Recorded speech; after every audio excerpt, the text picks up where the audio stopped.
Good morning, everyone. We're going to get started here with our presentations. Maybe. We're going to get started with our presentations from Seven Hills and Habitat for Humanity this morning. A reminder that this is a 3-week series, so we hope we'll see you back for the next 2 weeks so you can continue to learn about our community partners and how you might engage with the work that they're doing. We've got a lot of really great folks in the community here in Fayetteville. And with me being new to town, this is a great opportunity for me to learn with you. So quite excited to be here this morning. In just a moment, I'm going to bring around a little yellow sheet of paper for you that you can look over, take home with you, talk to a friend about. But it's an opportunity to do some theological reflection on the way that our faith informs our outreach and the ways that we participate in community life. So I'll bring that around. You don't have to do anything with it for the next hour. Just invite you to listen and be curious about those who are visiting us this morning. So I will pass it over to you, Stephen.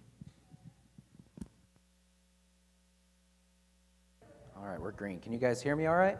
Wonderful. All right. Well, I'm Stephen Mills with Seven Hills Homeless Center, and I was asked to come speak today, and first of all, thank you guys for the invitation. I was asked to come speak today about the work that Seven Hills is doing in the community, and as you all know, COVID has kind of drastically changed things, but luckily, because of the community support that we have here in Northwest Arkansas, Seven Hills has been able to continue the work that we do even through COVID, so that's very exciting. So most of you know our day center. We're on 1832 South School Street. And the day center is a place that, it's kind of a wraparound service provider. It's a place that individuals that are homeless will come and get anything that you would, I like to describe it as if you do it in your house, you can do it at our day center. So one of the things that most people don't even recognize is that if you're homeless, you don't have an address. And without an address, you can't get an ID. You can't search for employment. You can't apply for benefits. So that's I would say, one of the most important things that we do at Seven Hills is to provide a place that mail can be received. In addition to that, laundry services, food bags, meals, and then case management. And when I say case management, I equated it kind of an emergency room doctor, if you will. So our case managers there aren't meeting, they don't have a set caseload. They're not meeting with one client every single week for 3 months. They're there to break down barriers. So when somebody presents to us, they'll say, they go through an intake process and we kind of identify what barriers are stopping them from either receiving employment, getting benefits, or moving into housing. And often what that looks like is, I don't have an ID and I can't get an ID because I don't have an address and I don't have a birth certificate. And we help them, including paying the fees associated with regaining the documents they need to be housing ready. So that's one of the most important things we do at the day center. Beyond that, we partner with other community agencies to be able to come in and serve meals. We also do food recovery there at the day center. And then those case managers, again, are breaking down those barriers that they're facing. The idea is to get them housing ready. The Northwest Arkansas community works as a team. All of the service providers in homelessness work as a team to ensure that when somebody presents to any organization, we all know about it, right? We don't want to duplicate services, and you can be really proud of the Northwest Arkansas community because we do a really good job at ensuring that we're all communicating really well. So if I were to present at Salvation Army or Seven Hills, both organizations' case managers, when they meet, are going to see my name on a list, and then we're going to decide, if my name's on that list, am I a better fit for the Salvation Army's program or for Seven Hills program or for maybe an SSVF program? And that can depend on my background and history, right? If I'm a veteran, there's veteran-specific funding out there for me to be housed. So it may be best that I go through an SSVF program that's equipped to help me and might have more resources for an individual in my situation. So at any given night, there are over 900 people experiencing homelessness in Northwest Arkansas. And again, our mission is to develop and implement collaborative local solutions that foster hope, opportunity, and stability for people experiencing homelessness. And we do that through ensuring that our values are incorporated in everything we do.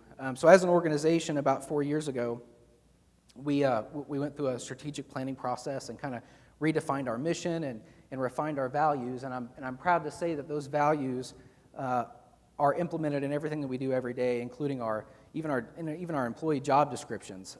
They're divided by these values. So they're top of mind for us, and we want to make sure that we're restoring dignity for people, that we're taking responsibility for them, and we're working with other organizations in an innovative way. So I was speaking about our day center. So these are the numbers. Of the approximately 500 people we see each month, 20% are new clients, and that speaks volumes. That may be somebody coming in that's just food insecure that month, getting a food bag. It may be somebody that comes in and is able to achieve housing or achieve a job, and maybe they don't need our services anymore. 13,743 meals with 2,200 unique individuals served in 2020. 1,900 showers with 650 unique individuals. 22,499 food bags. So those food bags look different depending on if you are just food insecure but you have a place to cook, or that you're staying somewhere not meant for human habitation. Obviously, the individuals that don't have a place to cook are going to receive more canned protein items, things they're going to be able to prepare without having access to a kitchen. And then because we've got a partner with Tyson, we're able to provide meals for individuals that are housed and have the ability to cook something as well. So the Day Center, I think we're probably most known for. Our Hope Housing Program and Walker Family Residential Community is something that it kind of goes unnoticed in the community sometimes, so I love to speak about it. Once an individual presents at our Day Center, our case manager work really hard to get their ID, get everything they need to apply for housing. They're moved on to our Hope program, or another program in the community that has a spot for them. Again, we're all housing off that by name list. So if they enter into our Hope program, this is more like primary care physician case management. You know, I spoke about our Day Center case managers being like emergency room doctors. Well, our Hope case managers are kind of like that primary care physician. They're going to be meeting with them every single week for an hour to 2 hours to help them build a plan for stability, help them search for housing, help them gain housing, and then the Hope program itself is going to pay for their deposit, their first month's utilities, and then depending on their situation, we don't really have a one size fits all. It's based on the individual. We will pay for that individual's rent and utilities until they're stable and able to do so by themselves, and then we step that support down slowly, but still continue that case management with them. We're working on their goals, and just ensuring that if their goal is to get some sort of government assistance, or if they need a new job or a different job, or they need an additional job, we're helping them search for that. And then building that network of support, making sure that they're aware of all the resources that Northwest Arkansas offers, so that if they find themselves in a bind again, it won't be detrimental to their long-term stability.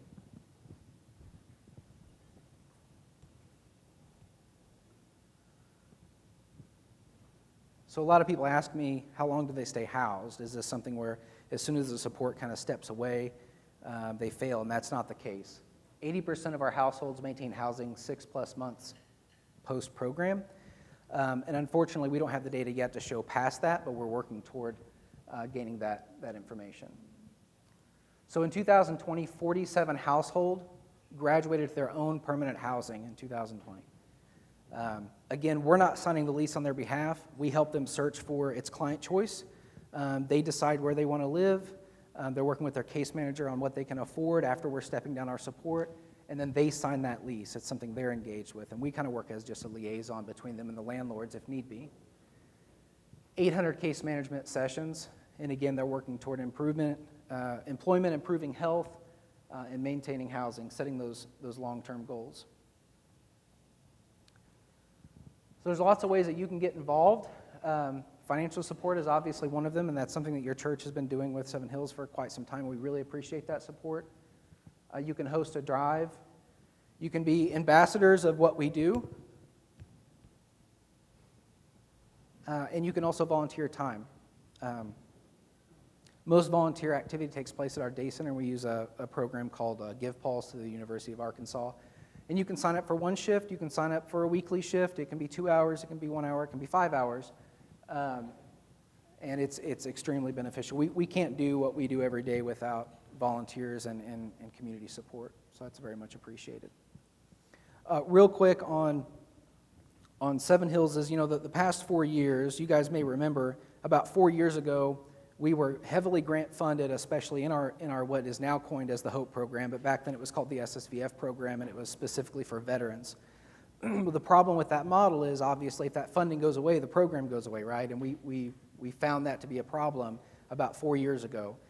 When the SSVF program said, hey, we're consolidating grant sites, we're moving everything down to Little Rock, and then Little Rock's organization is going to provide services in other communities, but it's all going to be based out of Little Rock. So we lost about $700,000 overnight, which was about half of our organizational budget, and completely funded our SSVF program. So we had a choice. We can either no longer have a SSVF program and house individuals, which we felt was crucial to our mission and what we do.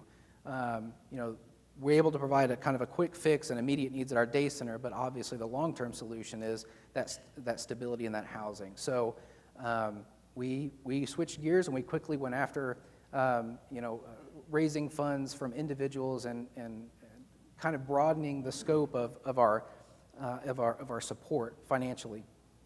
And luckily through that, we were able to say we rebranded the program to HOPE, and now we don't just serve veterans, we serve the entire community. And our funding model looks a lot different now, so we're in a much healthier place. And if a grant were to go away tomorrow, we wouldn't be in danger of just losing an entire program that was essential to our community. So really proud of that fact.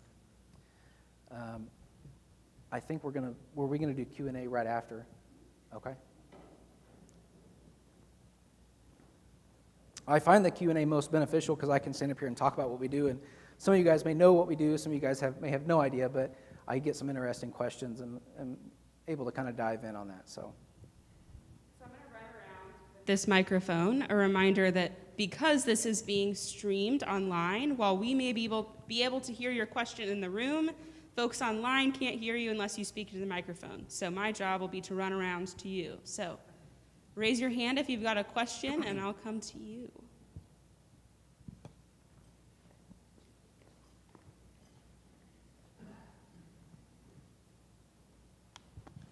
Can you speak for a moment about how you pivoted during COVID? I don't believe you discussed that, and it's such a unique challenge in our community. yeah, it certainly was. When COVID first hit, like most organizations, we all quickly threw together a plan that was based on CDC guidance, and we had no idea what COVID was going to shape to be, but we knew it could be dangerous. And our population is a very vulnerable population. Many of the individuals are in poor health. So how do we protect our clients? How do we protect our employees? So at first, we had the choice to either close down, which meant that every individual out there that comes every day for a food bag or a meal has no place to get that or has to seek it elsewhere.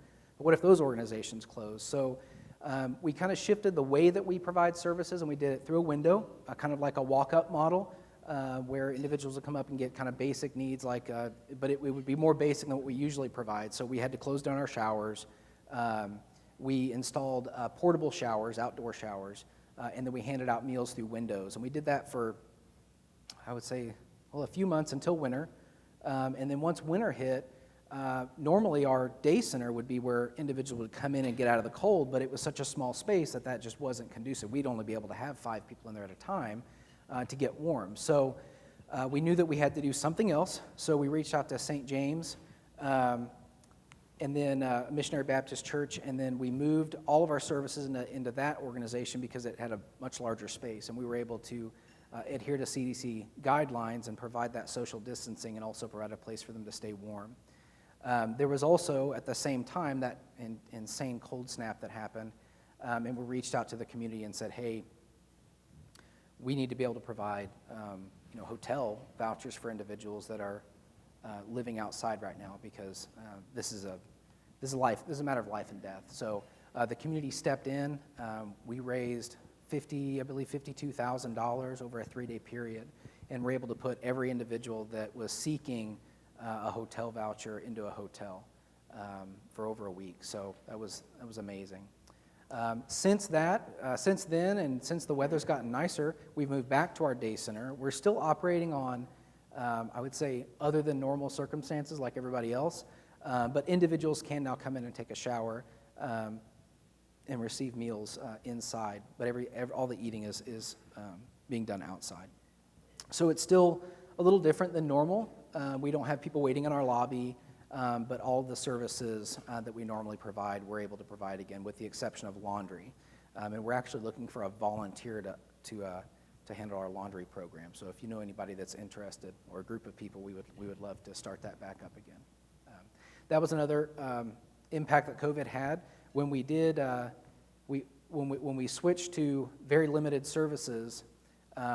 With a very limited staff, we lost a lot of volunteers. We didn't want 20 people in the building because at that point we're not mitigating that risk. So a lot of the volunteers that were coming every day or a couple times a week stopped coming because we weren't allowing them to come into the building. And once we restarted our regular services, some of those individuals have just fallen off. They've been involved in other things. So did I answer your question? Yes, but I'm going to be greedy and ask another one. Okay, go for it. So you talked about how people can volunteer if they want to, and you have a partnership with the University of Arkansas that keeps track of that. Is a link to that on your website, or There how is. would someone do that? Yeah, if you're interested in volunteering, you can visit www.sevenhillscenter.org.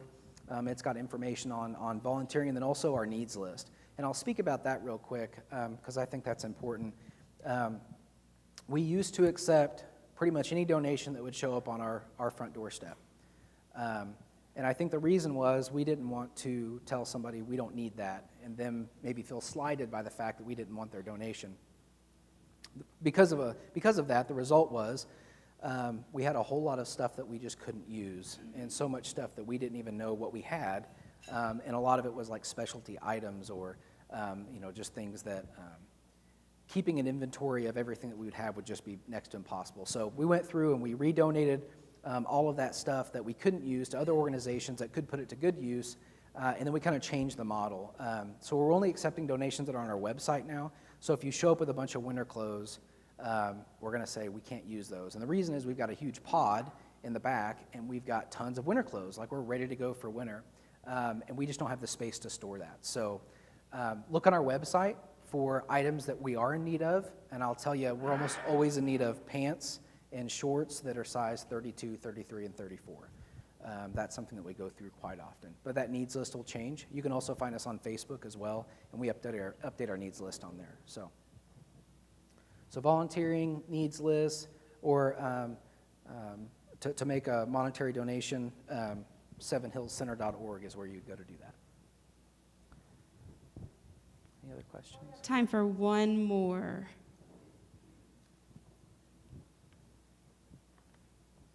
Or you can let it marinate, and I'm sure they'd be glad to hear from you in the coming days.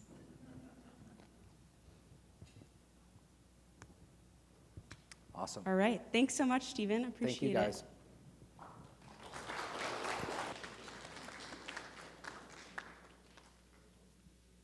So now we are going to hear from Habitat for Humanity. We'll take just a moment to transition between these two presentations and then do the same thing.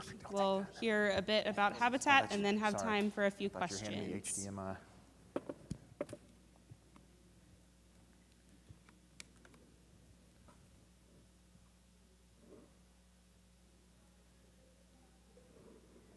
Awesome. Thank you very much. Yes. Yes, I think I'm on.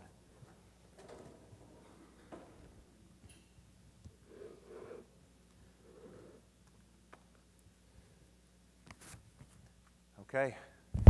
Can you hear me? Excellent. Good morning. My name is Brandon Swoboda. I'm the Executive Director of Habitat for Humanity, and I have to introduce my two sons with me. This is Connor and Asher. They're with me today because we live in Centerton, but I run Habitat for Humanity in Washington County, and we are headed south to go see their two older brothers right after this. So we're going to go see them before they start college again here next week. So I'm married to Betsy. We've been married 24 years. We have 7 children. And so these are my 2 youngest of our 4 sons. So 4 boys and 3 girls. And I always like to start off with, so you know who you're working with. I took this job 3 years ago. They hired me as the executive director. Prior to that, like you, I was a pastor and a church planter. I have a degree from Dallas Theological Seminary, master's from there, and I went to TCU. So I'm a Texas guy, but I married an Arkansas girl while we were in TCU. So that's how I got to Arkansas. Because when you're in Texas, you don't know where anything else is except Texas.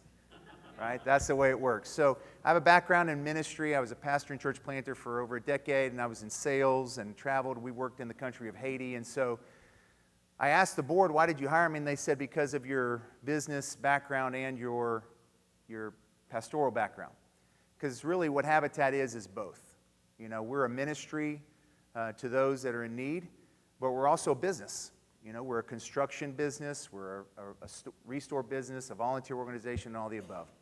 So it's the best of both worlds. When I started 3 years ago, Habitat was not in a great position. Fortunately, by the grace of God, we brought in a new staff, and we've really rebuilt the last 3 years to where we're in a great place today, and I'll tell you about that in just a minute. But Habitat for Humanity, am I good, Connor? I don't know what happened. Just redo it? Okay.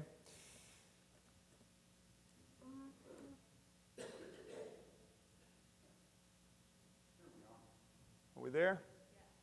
Well, you can see it, but there we go. It's tricking me on purpose. You want to mess with it?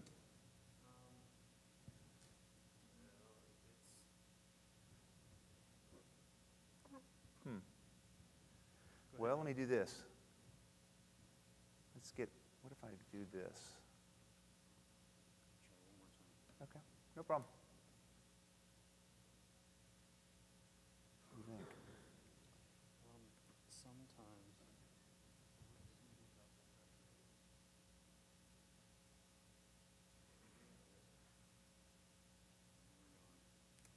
Okay. Do I need to restart my computer? No, I think that, Just might not work, just may need to go with it? yes, please. Okay, no problem. The other quick trick we could do, Yep. we could toss it on his computer worked. So if you have it as a file. I do. Well, I can email it or... No, nothing. Well, no problem. I'll tell you how great my slides were. How about that? And how great a video was as well. So Habitat for Humanity started in 1976 in Americus, Georgia, which is right outside of Atlanta. And the concept behind it was there was a pastor who was ministering in that community, and you had black farmers and you had white farmers, both poor, both struggling, and the pastor was ministering to all. And of course, racial tensions were high back then. And so his desire was, how can I help the people I'm ministering to and bring about racial reconciliation? So that's actually how Habitat got started. And so they began to co-opt their farming. I'll plant your field, and when we're done, you help me plant my field. And then he realized, but the housing's terrible, so I have an idea. How about you help me build a house, and then I'll take my mortgage payment every month, and we'll put it in a pool of money, and then we'll go help you build your house. And it just kept going. And that's how Habitat actually got started. That's the short of it, right? There's a lot more details than that. So we actually got started, Habitat for Humanity in Washington County, back in 1991. And so we've been building homes in Washington County since that time. We built 57 local homes, and we built over 100 international homes because we take 10% of what we're given through our restore and other means that are not directly earmarked for something specific. We take 10%, we tithe it back to Habitat International so they can go and build homes internationally. So a lot of your donation goes to build homes here, but it also goes to build homes internationally for the poor, if that makes sense. So we're in an affordable housing crisis in Washington County, or in Northwest Arkansas. I don't know if you knew that. But we're struggling. And those that are struggling are the low-income, hardworking families. So I'm going to give you a couple statistics on the slideshow that you're about to look at up here. Just kidding. One in 10 households in Arkansas, so 1 out of 10 households in Arkansas, so let's count to 10, and there's one, and there's another 10, and there's another, spend over 50% of their income on housing. Over half their income every month goes towards housing. In 2040, Northwest Arkansas needs to add, by 2040, okay, what's that, 16 years away, we need to add over 80,000 new homes to Northwest Arkansas in order to keep up. That's more than there currently is in all 4 cities combined, if that tells you something. The current home cost, for those of you searching for a home, or you want to sell your home, what do you think the average home cost is today? Take a wild guess. What do you think? It's almost $300,000. It's $295,000, $827,000. That's how the average home cost is right now in Northwest Arkansas. New affordable homes are needed to serve people that work in manufacturing, our first responders, right? Teachers. So we're not talking about just folks that are just an hourly, we're talking about first responders not being able to afford a home in our community, right? Those working in manufacturing. 81% of the homeowners that we work with that are partner families with us, we did a poll on them. 81% of them feel more financially secure because they can own their own home. 75% actually showed an increase in income since being able to own their own homes. How many of you actually live in a home that you own, that you're paying a mortgage on? So you know you have a home to go back to today, correct? Majority of those living in Northwest Arkansas don't know that because they're going back to a rental property that might go up in rent this next year to a place that they can't afford. So if rent goes up and the quality goes down, that means that they keep having to move from place to place to find something affordable. What happens to the rent keeps going up, and what happens to the quality that they keep going after keeps going down. When people can buy and own their own home as a partner family with us, 64% of them said that their health improved. 75% said they were more positive about their children's future, of course, because they know they have a home that they own that they can bring their children back to. 88% of homeowners report improved life satisfaction. 75% reported increased in happiness and in their quality of life because they could own their own home. They weren't worried about having to move next month. I was going to show you a picture of 3 families, and these are 3 families that you actually helped put into a home through your support, because you've been a partner of ours. I don't know how many of you knew that, but you've supported us and partnered us over the past few years. And there are 3 families, as you can see on the screen here, right? And all of them, 3 single moms. Amy and her son Aiden, Erica and her 4 children, Amelia and her 4 children. Amelia works for a dental practice while she's going to school. Erica just got her real estate license. She also does marketing and works for an optometrist. She works 3 jobs. Amy works 65 hours a week with folks with disabilities, full-time. These are hard-working single moms with children. In fact, 90% of our partner families are single working mothers that are part of our program. I'll read you a couple quotes they gave us. This is what they said. Habitat made what was once just a dream a wonderful reality. Every day, I'm still just amazed by the gift of being chosen to be a partner family. Another one said, my family's lives have been forever changed by allowing us to get out of the hood. I love it. I've made a few wrong choices in lifestyle which caused my family to deeply suffer.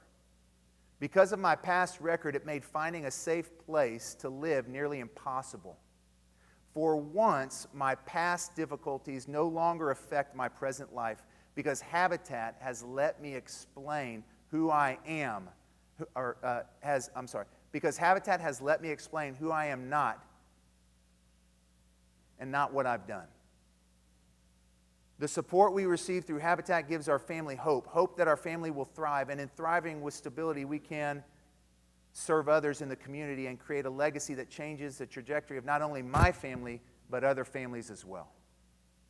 Those are quotes from the single moms that are now partner families and own their own home. So who is Habitat and how do we work? So we put God's love into action by bringing people like you together to do three things, and that's build homes, build communities, and build hope. So how do we do that? We have to raise money. And in raising money, I have to go out and buy land or lot. And then I grab sponsors and donors, and we come together and we build a home together with the partner family. Now, the partner family that's been accepted into the program has to put in at least 300 to 400 hours of sweat equity building their own home and helping to build other people's homes. After they've completed that sweat equity, which also includes training, how to budget, how to improve on a job, how to parent, how to put a will together. After they've completed that sweat equity hours and you and I have helped them build their home, they buy the home from Habitat at a 0% interest loan. So it's a hand up, it's not a handout. We do not give away houses for free. And then they have to pay a monthly mortgage every month, including their insurance and their taxes, right? And that money goes back into a pool, which then helps us to build the next home. A hand up, not a handout. If a family doesn't make their payments, according to federal law and local and state law, after 127 days, we have to foreclose on their home. Now, we do everything in our power, and I have not had to do that, to avoid that at all costs. Weekly payment plans, counseling, anything we have to do to keep them in that home. That's how Habitat works. That's what we do. We help low-income families in our community reach what we call an American dream and become a homeowner. We define a low-income family as someone who earns between 50 and 80% of the median income. And right now, the median income in Washington County is over $75,000. So if you earn between 50 and 80% of that, you are considered a low-income family. If you earn close to 30% of that, you are a severely cost-burdened low-income family. So Seven Hill does a great job of helping homeless get off the street, get their lives back together, and we need to support them in doing that.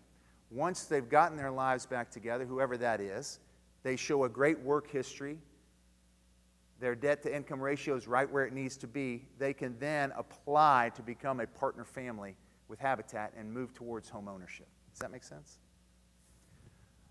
A couple more things, and then I'll take your questions. So, where are we now?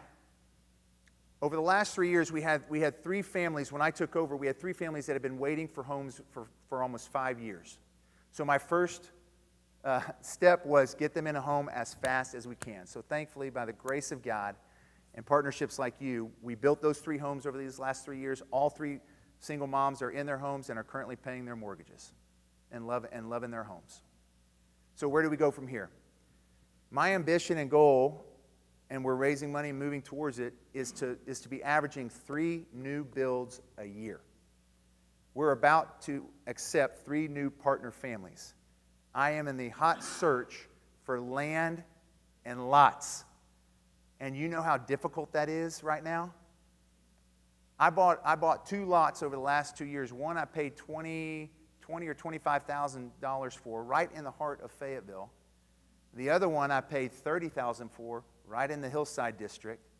And those lots now are probably worth about $60,000 to $80,000.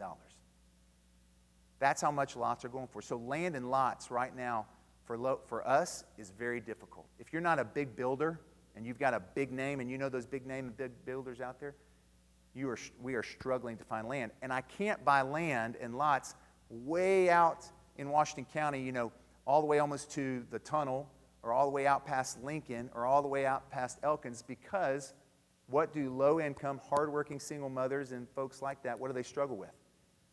Transportation, childcare, right? Being close to school so the bus isn't so difficult. So we've got to try to build in Fayetteville and Springdale because that's where 80% of our partners are and where most of these families are living and working and trying to put their kids into school. That's a huge challenge for us right now.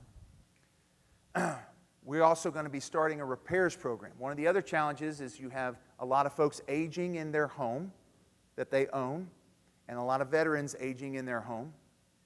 And we want to help those veterans and those aging in place to stay in the home that they own, right? And a lot of them need new roofs, a lot of them need new siding, a lot of them need a handicap ramp or a new bathroom or something of that nature, and they can't afford on Social Security or whatever they're getting to be able to do that. So we develop a repair program. We're developing it this year to launch next year to average 20 to 30 repairs a year for these families to keep them in their homes. Lastly, we need help and partnership to do a faith build. I haven't gotten to do that yet. But that's a big deal with Habitat. We are a Christian-based organization. We're not a proselytizing organization. Because if we verbally go out and share the gospel of Jesus Christ verbally, we'll lose any kind of partnership with government funding and anything that we're desperate to use, right? So we do it through action, through building homes, bringing people together. But I want to do a faith build. I want to get at least 12 churches to come together, pool their money, pool their volunteers, pool their groups, and build a house together. How amazing would that be in our community? What would that say? Breaking down barriers between churches, working together, would be amazing, right? I also need volunteers at our Restore. Has anyone ever shopped at our Restore? Do you know what that is? Oh my gosh, if you're remodeling, you're getting rid of your cabinets or your couches or you're cleaning out your garage, would you call us? We'll come pick it up for free. We won't charge you anything. We'll just come pick it up. In fact, I may be driving the truck because when our driver gets sick, guess who goes on the truck? Me. So we'll come pick it up, clean it up, and sell it. And all the money that we gain from that goes towards our operations plus helping us to build one home a year. So that means the money that you give goes 110% straight into construction to build houses. So we need help in our Restore. We need help on committees, construction committee, family services committee, Restore committee, fundraising committee. We need volunteers in all of those areas. And of course, we need continued support to help build the next 3 houses, if that's in your budget and you would like to partner with us.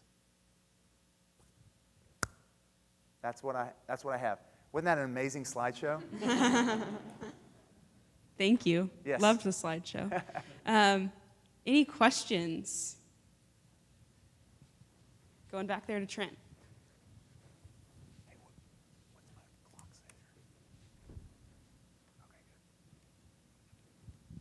Thank you. I have 2 questions, if that's okay. The first is, how does a Habitat monthly mortgage, like if someone becomes a new Habitat owner and they're paying that monthly mortgage, how does that compare with average rent costs in Great. Northwest Arkansas? Because I know that when you've got someone who's working at just maybe at or above minimum wage, it's nearly impossible to be able to afford to rent a place That's exactly right. in Fayetteville. That's exactly right. That's a great question, and that was on my slide. Thank you for asking that question.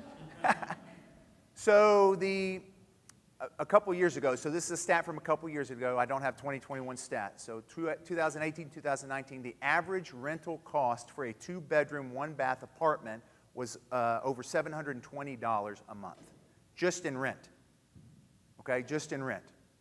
So in order for a hourly worker to be able to afford that, they needed to make at least almost $14 an hour. Minimum wage is only is now $11 an hour.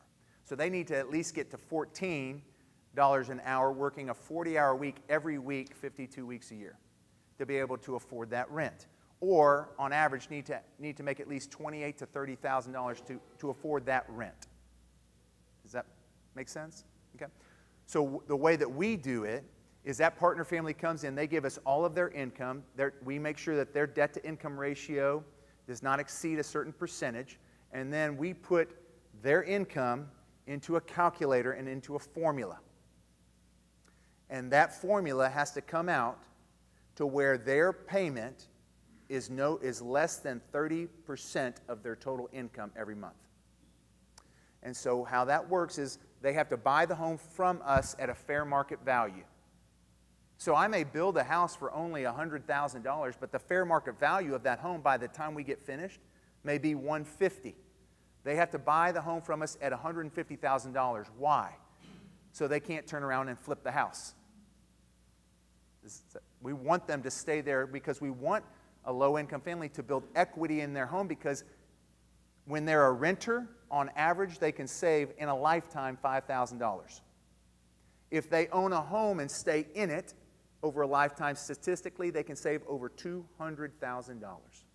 That's a huge difference. So we want them to stay in their homes. So we put that in that calculator. They earn 30. We make sure it doesn't go over 30%. And then we do a first mortgage, and if that comes out great, then that's what their payment is. If it's more than 30%, we do a soft second mortgage. So they'll only pay a first mortgage up to what they can afford towards the fair market value. And if there's a gap, so if they can only afford, if I built it for 100, the fair market's 150, but they can only afford to pay on a mortgage that's 120, that $30,000 difference is called a soft second mortgage, and it is forgivable over 15 years. That's how we keep their payment low. So some of the mortgage payments I see come through are $250 a month plus their taxes and insurance. Some are $350 a month plus taxes and insurance. Some are $500 a month in taxes and insurance based on their income level. So from what I've seen, it's always better than the average rent. Okay, second question, and then I'll hand it to you. So the heart and soul of what you're doing is building houses. Yes, sir. So a church like St. Paul's, what is the first step? I mean, other than saying, okay, partner with you, that Sure. sounds great, but what is the first step to actually make that happen? I mean, a first concrete step for our congregation, for someone in our congregation to take so that we can partner with you to build a church. Absolutely. I mean, to build a house, excuse me. To build a house. We can build churches too. I'd love that. The first step towards building a house is literally just committing, saying, hey, we want to help you build a home.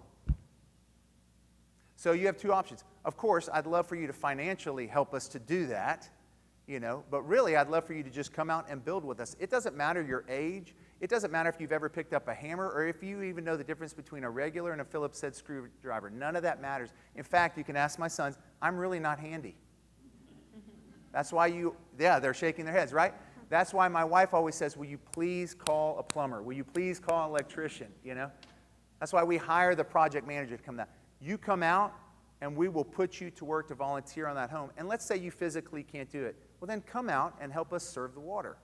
Help us prepare the snacks for that day. Help us to pick up trash. You can do any of that with us. Okay?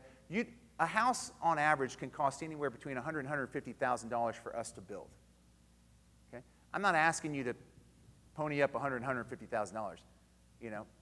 That doesn't matter. I'll take $10 and y'all bring the whole church out and come volunteer if you want.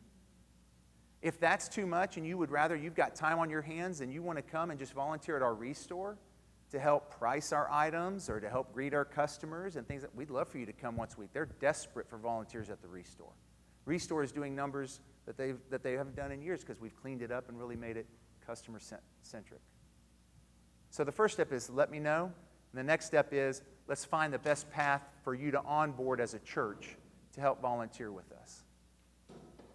Good question. A few years ago, I met a staff member, I don't remember who it was though, at Habitat, and they were describing how they require each of the partner families to take classes in home ownership, how to maintain things, how to plan for a roof replacement, all that kind of stuff. Yes. I'm very fortunate to be a homeowner myself, and when that person described the program, I thought, oh my gosh, I need to take those classes. Right. Because homeownership for me is so overwhelming, and I'm not, even now I'm like, what is deteriorating? What do I need to replace? How do I replace it? Is this a big problem? Is it not a big problem? So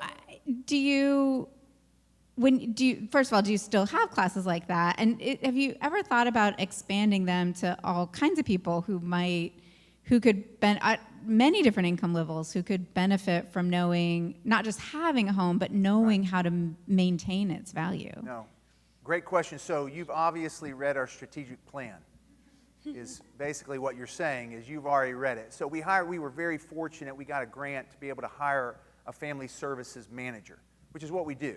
And one of the things and we didn't have that I was doing that, plus helping to build the homes, plus I couldn't do it anymore. So we were able to get a grant and hire a family services manager. She right now is putting together a program to offer classes in the community right? In partnership with some local banks and some other home builders. We partner with other home builders as well to offer those classes on how do I maintain my home? When's it time to change that air filter or that light bulb? When do I change the things in the, the batteries in the smoke detectors? How do I do a monthly budget? Dave Ramsey's, we Dave Ramsey'd it big time when I took over. They couldn't make my first paycheck. My wife was giving me a hard time because I came home after my first week of work at Habitat, and I said, they can't even afford my first paycheck. And she said, what? Why did you take this job? And I said, don't worry, I really trust the Lord. I really think he's going to have something good here. So if you don't know who Dave Ramsey is, it's a pretty great little financial program. So we cut up all the credit cards, went straight cash. Totally out of debt now 3 years later as an organization. So we are offering those classes. They will be coming next spring. All that kind of stuff for the community. So if you are someone who can teach a class like that, you need to let me know. That's a great way. That's another on-ramp to volunteer. Good question. That is where we're going to have to end Okay, no problem. today. Thank you. But certainly if there's questions, I imagine both Brandon and Stephen would be glad to chat for a few minutes afterwards. But want to make sure we have time to get to church. Thank you all for being here. And thank you, Stephen at Seven Hills and Brandon at Habitat for Humanity for being here with us this morning. And I hope to see y'all next week as we hear from CEO and Uplift Auto.